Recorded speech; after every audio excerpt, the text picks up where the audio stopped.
Oh my goodness. Well, so I'm on the steering committee of Indivisible Westside LA, and we are a group of citizens who've been organizing for about 8 years to preserve democracy, get citizens engaged.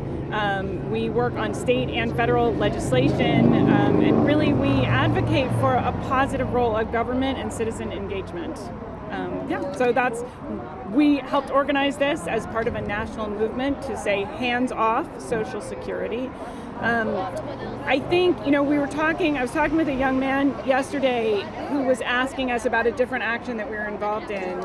And he was asking, why are we here? And what do we stand for? And what are we upset about? And it was really interesting speaking with him because I really get the sense that people don't know what the country was like before we had regulations and before we had a social safety net.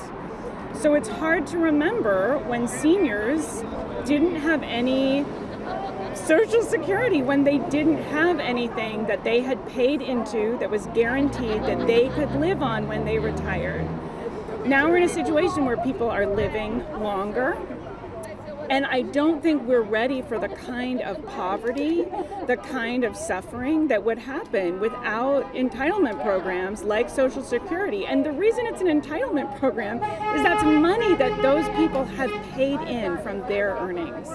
So that kind of basic premise that government can be there as a safety net for everyone, the idea that government can be a force for good to prevent people from falling into poverty, from making sure that in this wealthiest nation in the world, we have a basic standard of living, all of those things are crucial, and the vision of a federal government that works for all of us, and that's why we're here.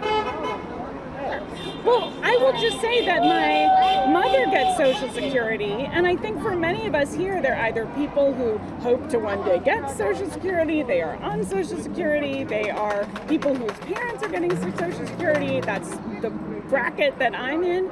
And it is a scary idea if Social Security goes away. And I think one of the things that just happened, Congress is passing, the Republican-controlled Congress is passing a budget right now that would get rid of significant cuts to Medicare, Medicaid, Social Security, really to fund tax cuts for the very wealthiest. And I just do not think that's what most Americans want. Well, any advice or words for folks who want to maybe get out and protest, but just can't come out here?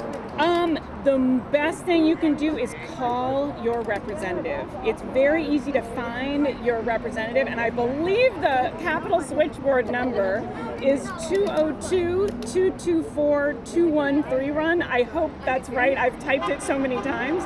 But you can easily find your representative online. You can go to a library. If you don't have the internet, you can find out who your local representative is and call them. Call them and tell them how you feel. They are representatives. They work for us. So make them represent you and tell them what you think.